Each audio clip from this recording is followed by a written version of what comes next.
ಕಡಿಮೆ ಸಿಬಿಲ್ ಸ್ಕೋರ್ ನಿಂದ ಸಾಲ ಕ್ರೆಡಿಟ್ ಕಾರ್ಡ್ ಅಪ್ಲಿಕೇಶನ್ ರಿಜೆಕ್ಟ್ ಆಗ್ತಾ ಇದೆಯಾ? ಇನ್ನು ಮುಂದೆ ಆಗಲ್ಲ. SBM Z ಕ್ರೆಡಿಟ್ ಕಾರ್ಡ್ ಬಳಸಿ ಈಸಿಯಾಗಿ ಕ್ರೆಡಿಟ್ ಸ್ಕೋರ್ ಅನ್ನ 750 ಗಿಂತ ಜಾಸ್ತಿ ಮಾಡ್ಕೋಬಹುದು. ಇದೊಂದು FD ಆಧಾರಿತ ಕಾರ್ಡ್. UPI ಬಳಸಿ ಕ್ರೆಡಿಟ್ ಕಾರ್ಡ್ ಬ್ಯಾಲೆನ್ಸ್ ಅನ್ನ ಖರ್ಚು ಮಾಡಬಹುದು. FD ಗೆ RBI ಗ್ಯಾರಂಟಿಯೊಂದಿಗೆ 7% ಇಂಟ್ರೆಸ್ಟ್ ಕೂಡ ಸಿಗುತ್ತೆ. 30 ದಿನದಲ್ಲೇ ಕ್ರೆಡಿಟ್ ಸ್ಕೋರ್ ನಲ್ಲಿ ಇಂಪ್ರೂವ್ಮೆಂಟ್ ಕೂಡ ನೋಡಬಹುದು. ಡಿಸ್ಕ್ರಿಪ್ಷನ್ ಹಾಗೂ ಪಿನ್ ಕಾಮೆಂಟ್ ನಲ್ಲಿರೋ ಲಿಂಕ್ ಮೂಲಕ Z ಆಪ್ ಡೌನ್ಲೋಡ್ ಮಾಡಿ.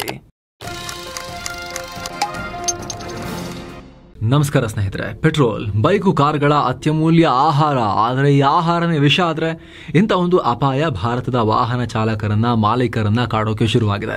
ಕೇಂದ್ರ ಸರ್ಕಾರ ದೇಶದ ತೈಲ ಹೊರೆಯನ್ನ ತಗ್ಗಿಸೋಕೆ ಮುಂದಾಗಿದ್ದು ಪೆಟ್ರೋಲ್ನಲ್ಲಿ ಎಥನಾಲ್ ಪ್ರಮಾಣವನ್ನ ಏರಿಕೆ ಮಾಡ್ತಿದೆ. ಈ ಮೊದಲು 10% ಇದ್ದ ಎಥನಾಲ್ನ ಈಗ 20%ಗೆ ತಂದಿದೆ. ಶೀಘ್ರದಲ್ಲಿ 27%ಗೆ ತಗೊಂಡು ಹೋಗೋ ಪ್ಲಾನ್ ಕೂಡ ಇದೆ.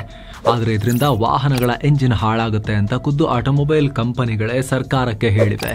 ಆಮೇಲೆ ನಮ್ಮನ್ನು ಬೈಬೇಡಿ ನೋಡಿ ಅಂತ ವಾರ್ನಿಂಗ್ ಕೂಡ ಕೊಟ್ಟಿದ್ದಾರೆ. ಹಾಗಿದ್ರೆ ನಿಜಕ್ಕೂ ಎಥನಾಲ್ ಒಳ್ಳೇದಲ್ವಾ? ಈಗ ಎಲ್ಲಾ ಕಡೆ ಸಿಗ್ತಿರೋ ಪೆಟ್ರೋಲ್ ಯಾವುದು? ಎಥನಾಲ್ ಮಿಶ್ರಿತ ಪೆಟ್ರೋಲ್. ಇದರಿಂದ ಗಾಡಿ ಹಾಳಾಗತ್ತಾ? ಇಂಜಿನ್ ಹೋಗ್ಬಿಡುತ್ತಾ? ನಿಮ್ದು ಗಾಡಿದು ಮೈಲೇಜ್ ಕಮ್ಮಿ ಆಗತ್ತಾ? ಈ ಬಗ್ಗೆ ಅಧ್ಯಯನಗಳು ಹೇಳೋದೇನು, ಭಾರತದಲ್ಲಿ ಆಗ್ತಿರೋದೇನು, ಎಲ್ಲವನ್ನ ಎಕ್ಸ್ಪ್ಲೇನ್ ಮಾಡ್ತೀವಿ. ಕಡೆ ತನಕ ಮಿಸ್ ಮಾಡಿದೆ ನೋಡಿ ಸ್ನೇಹಿತರೆ. ಏನಿದು ಎಥನಾಲ್ ಪೆಟ್ರೋಲ್? ಸದ್ಯ ಈ ಮಿಕ್ಸಿಂಗ್ ನಿಂದ ಏನಾಗ್ತಿದೆ ಅಂತ ತಿಳ್ಕೊಳ್ಳೋಕೆ ಮುಂಚೆ ಎಥನಾಲ್ ಪೆಟ್ರೋಲ್ ಏನು ಅಂತ ನಾವು ತಿಳ್ಕೊಳ್ಬೇಕು. ನಿಮ್ಮ ಟ್ಯಾಂಕ್ ಮೇಲೆ ಕೂಡ ನೋಡಿರ್ಬೋದು E10 E20 ಅಂತ ಬರೆದಿರೋದನ್ನ. ಬೈಕ್ನಲ್ಲಿ ಮುಂದೆ ಟ್ಯಾಂಕ್ ಮೇಲೆ ಅಥವಾ ಕಾರ್ನಲ್ಲೂ ಕೂಡ ಪೆಟ್ರೋಲ್ ಹಾಕೋ ಜಾಗದಲ್ಲಿ ಬರೆದಿರೋದು ನೀವು ನೋಡಿರ್ಬೋದು. ತಿಳ್ಕೊಳ್ಳೋದು ತುಂಬಾ ಇಂಪಾರ್ಟೆಂಟ್. ಏನಿದು E ಅಂದ್ರೆ, ಎಥನಾಲ್ ಅಂದ್ರೆ? ಬಹಳ ಜನಕ್ಕೆ ಗೊತ್ತಿರುತ್ತೆ. ಪೆಟ್ರೋಲ್ ನಲ್ಲಿ ಎಥನಾಲ್ ಮಿಕ್ಸ್ ಮಾಡೋದನ್ನ ಎಥನಾಲ್ ಬ್ಲೆಂಡಿಂಗ್ ಅಂತ ಕರೀತಾರೆ. ಎಥನಾಲ್ ಕೂಡ ಒಂದು ರೀತಿಯ ಆಲ್ಕೋಹಾಲ್.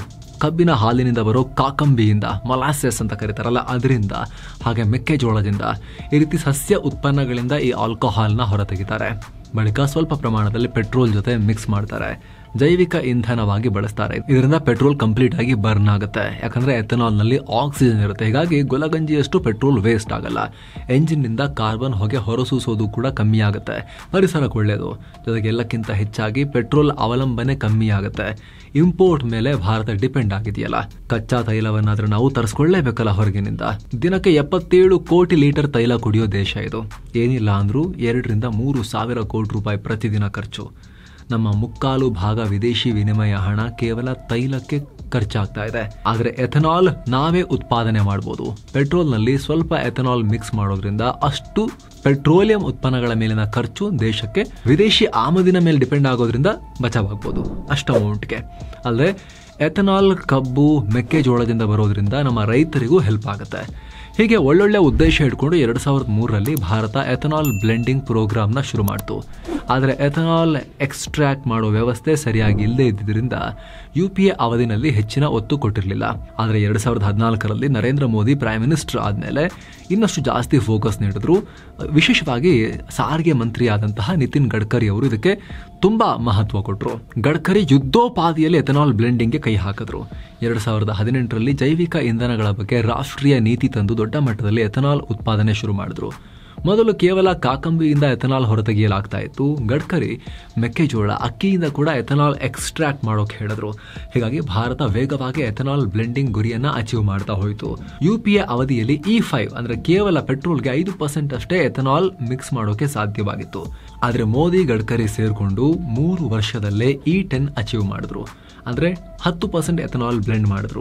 ನಂತರ 2022-23ರಲ್ಲಿ 12.06, 23-24ರಲ್ಲಿ 14.6%, 2025ರ ಫೆಬ್ರವರಿಯಲ್ಲಿ 18% ಎಥನಾಲ್ ಮಿಕ್ಸಿಂಗ್ ಅಚೀವ್ ಮಾಡಿದ್ರು. ಕೊನೆಗೆ ಕಳೆದ ವಾರ ಜುಲೈ ತಿಂಗಳ ಅಂತ್ಯದಲ್ಲಿ ಭಾರತ ಯಶಸ್ವಿಯಾಗಿ 20% ಎಥನಾಲ್ ಬ್ಲೆಂಡಿಂಗ್ ನ ಅಚೀವ್ ಮಾಡಿತು.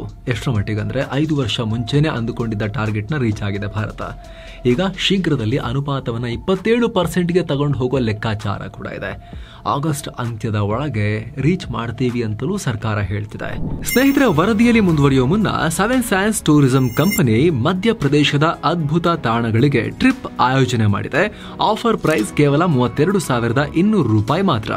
ಉಜ್ಜೈನ್ ಮಹಾಕಾಳೇಶ್ವರ, ಓಂಕಾರೇಶ್ವರ, ಮಾಮಲೇಶ್ವರ ಜ್ಯೋತಿರ್ಲಿಂಗ, ಮಹೇಶ್ವರ, ಮಾಂಡು ಹಾಗೂ ಭಾರತದ ಅತ್ಯಂತ ಸ್ವಚ್ಛ ನಗರಿ ಅಂತ ಕರೆಸ್ಕೊಂಡಿರೋ ಇಂದೋರ್ಗೆ ಹೋಗೋದಿರುತ್ತೆ. 3 ನೈಟ್ 4 ಡೇಸ್ ಟ್ರಿಪ್ ಇದು. ಈ ಪ್ಯಾಕೇಜ್ ಅಲ್ಲಿ ಫ್ಲೈಟ್ ಟಿಕೆಟ್ಸ್, 3 ಸ್ಟಾರ್ ಹೋಟೆಲ್ ನಲ್ಲಿ ಸ್ಟೇ, ಆಲ್ ಮೀಲ್ಸ್, VIP ದರ್ಶನ ಟಿಕೆಟ್ಸ್, AC ಟ್ರಾನ್ಸ್ಪೋರ್ಟ್ ವ್ಯವಸ್ಥೆ, auto charges, 24/7 Kannada tour manager ಸೌಲಭ್ಯ, ಹಿರಿಯ ನಾಗರಿಕರಿಗೆ ವಿಶೇಷ ಕೇರ್ ಎಲ್ಲ ಇರುತ್ತೆ. ಹೊರಡೋ ದಿನ 22 ಆಗಸ್ಟ್ 2025. ಕೆಲವೇ ಸೀಟುಗಳು ಲಭ್ಯ ಇದೆ. ಆಸಕ್ತರು ಈ ನಂಬರ್ಗೆ ಕಾಲ್ ಮಾಡಿ ನಿಮ್ಮ ಸೀಟನ್ನ ಕೂಡ ಬುಕ್ ಮಾಡಿ. ಬನ್ನಿ ಈಗ ವರದಿಯಲ್ಲಿ ಮುಂದುವರಿಯೋಣ. ಈಗಾಗಲೇ ಎಥನಾಲ್ ಮಿಕ್ಸ್ ಮಾಡಿದ್ರಿಂದ 2024-25 ಆರ್ಥಿಕ ವರ್ಷದಲ್ಲಿ ಭಾರತಕ್ಕೆ 1.36 ಲಕ್ಷ ಕೋಟಿ ರೂಪಾಯಿ ಸೇವ್ ಆಗಿದೆ. ಕಬ್ಬು ಬೆಳೆಗಾರರಿಗೆ 1.18 ಲಕ್ಷ ಕೋಟಿ ರೂಪಾಯಿ ಆದಾಯ ಸೃಷ್ಟಿಯಾಗಿದೆ. ಡಿಸ್ಟಿಲರಿಗಳಿಗೂ ಕೂಡ 1.96 ಲಕ್ಷ ಕೋಟಿ ರೂಪಾಯಿ ಆದಾಯ ಬಂದಿದೆ. ಪ್ರತಿ ಕಿಲೋಮೀಟರ್ಗೆ 3-4% ಗ್ರೀನ್ ಹೌಸ್ ಎಮಿಷನ್ ಕಮ್ಮಿಯಾಗಿದೆ ಅಂತ ಸರ್ಕಾರ ಹೇಳ್ಕೊಂಡಿದೆ. ಆದರೆ ಇದರಿಂದ ಗಾಡಿ ಹಾಳಾಗ್ತಿದೆ ಅನ್ನೋದು ಕೆಲವರ ಅಭಿಪ್ರಾಯ. ಹಾಳಾಗ್ತಿದೆ ಎಂಜಿನ್. ಮೊದಲನೇದಾಗಿ ಎಥನಾಲ್ನಿಂದ ಮೈಲೇಜ್ ಕೂಡ ಕಮ್ಮಿ ಆಗುತ್ತೆ. ಯಾಕಂದರೆ ಪ್ರತಿ ಲೀಟರ್ ಪೆಟ್ರೋಲ್ಗೆ ಹೋಲಿಸಿದ್ರೆ ಎಥನಾಲ್ 30% ಕಮ್ಮಿ ಎನರ್ಜಿಯನ್ನು ಉತ್ಪಾದಿಸುತ್ತೆ. ಹೀಗಾಗಿ ಕೇವಲ E10 ಪೆಟ್ರೋಲ್ನಿಂದಲೇ ಗಾಡಿಯ ಮೈಲೇಜ್ 2-3% ಡ್ರಾಪ್ ಆಗುತ್ತೆ ಅನ್ನೋ ಕ್ಯಾಲ್ಕುಲೇಷನ್ ಇದೆ. ಎಥನಾಲ್ ಹೈಗ್ರೋಸ್ಕೋಪಿಕ್ ವಸ್ತು, ನೀರನ್ನು ಅಟ್ರಾಕ್ಟ್ ಮಾಡುತ್ತೆ, ಗಾಳಿಯಲ್ಲಿರೋ ತೇವಾಂಶವನ್ನು ಹೀರ್ಕೊಳ್ಳುತ್ತೆ. ದೀರ್ಘಾವಧಿಯಲ್ಲಿ ಇದರಿಂದ ಐಡಲಿಂಗ್ ಹಾಳಾಗಿ ಸ್ಟಾಲಿಂಗ್ ಆಗಿ ಇಂಜಿನ್ ಹಾಳಾಗೋ ಸಾಧ್ಯತೆ ಇರುತ್ತೆ. ಜೊತೆಗೆ ಹಳೆ ಗಾಡಿಗಳಲ್ಲಿ ರಬ್ಬರ್ ಪೈಪ್, ಹೋಸಸ್, ಗ್ಯಾಸ್ಕೆಟ್, ರಿಂಗ್ಗಳನ್ನು ಬಳಸಿರ್ತಾರೆ. ಕೆಲವೊಂದರಲ್ಲಿ ಪ್ಲಾಸ್ಟಿಕ್ ಪಾರ್ಟ್ ಕೂಡ ಇರುತ್ತೆ. ಆದರೆ ಈ ವಸ್ತುಗಳು ಎಥನಾಲ್ಗೆ ಎಕ್ಸ್ಪೋಸ್ ಆಗೋದು ಒಳ್ಳೆಯದಲ್ಲ. ಎಥನಾಲ್ ಆಲ್ಕೋಹಾಲ್ ಆಗಿರೋದ್ರಿಂದ ಇವುಗಳೊಂದಿಗೆ ರಿಯಾಕ್ಟ್ ಮಾಡಿ ವಸ್ತುಗಳನ್ನು ಹಿಗ್ಗಿಸಿ ಸಾಫ್ಟ್ ಮಾಡೋ ಸಾಧ್ಯತೆ ಇರುತ್ತೆ. ಜೊತೆಗೆ ಪ್ಯೂರ್ ಪೆಟ್ರೋಲ್ ಆದರೆ ಲ್ಯೂಬ್ರಿಕೇಶನ್ ಹೆಚ್ಚಿರುತ್ತೆ. ಆದರೆ ಎಥನಾಲ್ನಿಂದ ಲೂಬ್ರಿಕೇಶನ್ ಕಮ್ಮಿ ಆಗುತ್ತೆ. ಹೀಗಾಗಿ ಫ್ಯೂಲ್ ಪಂಪ್ ಬೇಗ ವೇರ್ ಆ್ಯಂಡ್ ಟೇರ್ ಆಗಬಹುದು ಇಂಜಿನ್ ಒಳಗಡೆ. ಮಾಡರ್ನ್ ಕಾರ್ಗಳಲ್ಲಾದರೆ ಫ್ಯೂಲ್ ಪಂಪ್, ಇಂಜೆಕ್ಟರ್ ಸೀಲ್, ಪೈಪ್ಗಳಲ್ಲಿ ಎಥನಾಲ್ ನಿರೋಧಕ ಕೋಟಿಂಗ್ ಹಾಕಿರ್ತಾರೆ. ಹೀಗಾಗಿ ಹೆಚ್ಚಿನ ಸಮಸ್ಯೆ ಆಗಲ್ಲ. ಆದರೆ ಹಳೆ ಗಾಡಿಯಲ್ಲಿ ಈ ಪ್ರೊಟೆಕ್ಷನ್ ಇಲ್ಲದೆ ಇರೋದ್ರಿಂದ ಗಾಡಿ ಬೇಗ ಜಾಸ್ತಿ ರಿಪೇರಿಗೆ ಬರಬಹುದು ಅನ್ನೋ ಆತಂಕ ಕೆಲವರಿಗಿದೆ. ಜೊತೆಗೆ ಎಥನಾಲ್ ಪ್ರಮಾಣ ಏರಿಕೆಯಾದಂತೆ ಗಾಡಿಗಳಲ್ಲಿ ಪ್ರೊಟೆಕ್ಷನ್ ಹೆಚ್ಚಿಸಬೇಕು. E10ಗೆ ಒಗ್ಗಿಕೊಳ್ಳುವಂಥ ಎಂಜಿನ್ E20 ಪೆಟ್ರೋಲ್ಗೆ ಒಗ್ಗಲ್ಲ. ಹೀಗಾಗಿ ಆಟೋಮೊಬೈಲ್ ಕಂಪನಿಗಳು ಸರ್ಕಾರಕ್ಕೆ ಎಚ್ಚರಿಕೆ ಕೊಟ್ಟಿವೆ. ಯಾವುದೋ ಊಹಾಪೋಹ ಸುಮ್ಮನೆ ಸೋಷಿಯಲ್ ಮೀಡಿಯಾ ಕಾಮೆಂಟ್ರಿ ಅಷ್ಟೇ ಅಲ್ಲ, ಆಟೋಮೊಬೈಲ್ ಕಂಪನಿಗಳೇ ಸರ್ಕಾರಕ್ಕೆ ಎಚ್ಚರಿಕೆ ಕೊಟ್ಟಿವೆ. ನೀವು ಸ್ಕ್ರೀನ್ ಮೇಲೆ ಆ ರಿಪೋರ್ಟ್ ನೋಡ್ತಾ ಇದ್ದೀರಾ. ನಮ್ಮ ಹಳೆ ವಾಹನಗಳು E10ಗೆ ಕಂಪ್ಯಾಟಿಬಲ್ ಇದ್ದಾವೆ, E20ಗೆ ಇಲ್ಲ. ನೀವೀಗ ಸಡನ್ ಆಗಿ E20 ತೊಗೊಂಬಂದರೆ E20 ಅಂತ ಇರೋ ಇಂಜಿನ್ಗಳು ಓಕೆ, ಆದರೆ ಹಳೆ E10 ಅಥವಾ ಅದಕ್ಕಿಂತ ಹಳೆ ಗಾಡಿಗಳಿಗೆ ಡ್ಯಾಮೇಜ್ ಆಗಬಹುದು ಅಂತ ಎಚ್ಚರಿಕೆ ಕೊಟ್ಟಿದ್ದಾರೆ.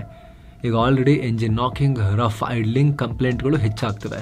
ಅದರಲ್ಲೂ ಪೆಟ್ರೋಲ್ ಬಂಕ್ನಲ್ಲಿ E10, E20 ಅಂತ ಪ್ರತ್ಯೇಕವಾಗಿ ಲೇಬಲ್ ಮಾಡಿರಲ್ಲ. ಬೈಕ್ನಲ್ಲಿ ಟ್ಯಾಂಕ್ ಮೇಲೆ ಬರೆದಿರ್ತಾರೆ, ಕಾರಲ್ಲಿ ಬರೆದಿರ್ತಾರೆ, ಆದರೆ ಬಂಕ್ನಲ್ಲಿ ಪೆಟ್ರೋಲ್ ಅಷ್ಟೇ. ಅದರಲ್ಲಿ ಸ್ಪೆಷಲ್ಲು, ಪವರು ಅವೆಲ್ಲ ಇರ್ಬೋದು, ಬಟ್ ಎಥನಾಲ್ ಎಲ್ಲದರಲ್ಲೂ ಇರುತ್ತೆ. ಹೀಗಾಗಿ ಹಳೆ ಗಾಡಿಗಳು ಹೊಸ ಪೆಟ್ರೋಲ್ ಹಾಕಿಸಿ ಹಾಳಾಗ್ತಿವೆ ಅನ್ನೋ ಆತಂಕ.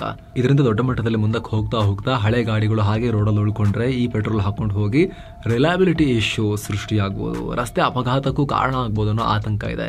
E20 ಬಳಕೆಯಿಂದ 4% ಮೈಲೇಜ್ ಡ್ರಾಪ್ ಆಗಿದೆ ಅನ್ನೋ ಲೆಕ್ಕಾಚಾರ ಕೂಡ ಇದೆ. ಒಬ್ಬ ವ್ಯಕ್ತಿಯಂತೂ ನಾನು ಮಾರುತಿ ಸುಜುಕಿ ಬ್ರೆಜಾ ಬಳಸ್ತಾ ಇದ್ದೀನಿ, E20 ಹಾಕ್ಸೋಕೆ ಶುರು ಮಾಡಿದಾಗಿನಿಂದ ಲೀಟರ್ಗೆ 17-18 ಕಿಲೋಮೀಟರ್ ಓಡ್ತಿದ್ದ ಗಾಡಿ ಈಗ 14 ಕಿಲೋಮೀಟರ್ಗೆ ಡೌನ್ ಆಗಿದೆ ಮೈಲೇಜ್ ಅಂತ ಹೇಳ್ಕೊಂಡಿದ್ದಾರೆ. ಯೂಸರ್ ಒಬ್ಬರು ಆ ರೀತಿ ಹೇಳ್ಕೊಂಡಿದ್ದಾರೆ. ಆದರೆ ಸರ್ಕಾರ ಮಾತ್ರ ಈ ಆರೋಪಗಳು ಆಧಾರರಹಿತ, ನಾವೆಲ್ಲ ಇದ್ರ ಬಗ್ಗೆ ರಿಸರ್ಚ್ ಮಾಡಿದ್ದೀವಿ, ಅಂತಾರಾಷ್ಟ್ರೀಯ ಅಧ್ಯಯನಗಳು ಕೂಡ ಆಗಿವೆ, ಏನೂ ತೊಂದರೆ ಇಲ್ಲ ಅಂತ ಹೇಳ್ತಾ ಇದ್ದಾರೆ.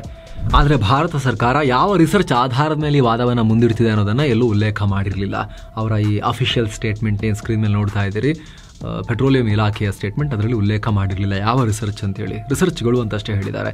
ಆದರೆ ಸ್ನೇಹಿತರೆ, ನಾವು ಬ್ರೆಜಿಲ್ ಕಡೆಗೆ ನೋಡ್ಬೋದು. ಬ್ರೆಜಿಲ್ನಲ್ಲಿ ದೊಡ್ಡ ಪ್ರಮಾಣದಲ್ಲಿ ಎಥನಾಲ್ ಬ್ಲೆಂಡಿಂಗ್ ಮಾಡ್ತಿದ್ದಾರೆ. 27-30% ಬ್ಲೆಂಡಿಂಗ್ ಆಲ್ರೆಡಿ ಬ್ರೆಜಿಲ್ನಲ್ಲಿ ಮಾಡ್ತಾ ಇದ್ದಾರೆ. Thank you so much. ಇದ್ರ ಬಗ್ಗೆ ಅಪ್ಡೇಟ್ಸ್ ಏನಿದ್ರು ಕೂಡ ನಿಮಗೆ ತಲುಪಿಸುವಂಥ ಪ್ರಯತ್ನವನ್ನು ಮಾಡ್ತೀವಿ. ಸಬ್ಸ್ಕ್ರೈಬ್ ಮಾಡಲಿಲ್ಲ ಅಂದರೆ ದಯವಿಟ್ಟು ಚಾನಲ್ಗೆ ಸಬ್ಸ್ಕ್ರೈಬ್ ಮಾಡಿ, ಪಕ್ಕದ ಬೆಲ್ ಐಕಾನ್ ಮೇಲೆ ಕ್ಲಿಕ್ ಮಾಡೋದನ್ನು ಯಾವುದೇ ಕಾರಣಕ್ಕೂ ಮರಿಬೇಡಿ ಅಂತ ನಿಮ್ಮಲ್ಲಿ ನಮ್ಮ ಮನವಿ. ಮತ್ತೆ ಭೇಟಿ ಆಗ್ತಿರೋಣ. ನಮಸ್ತೆ.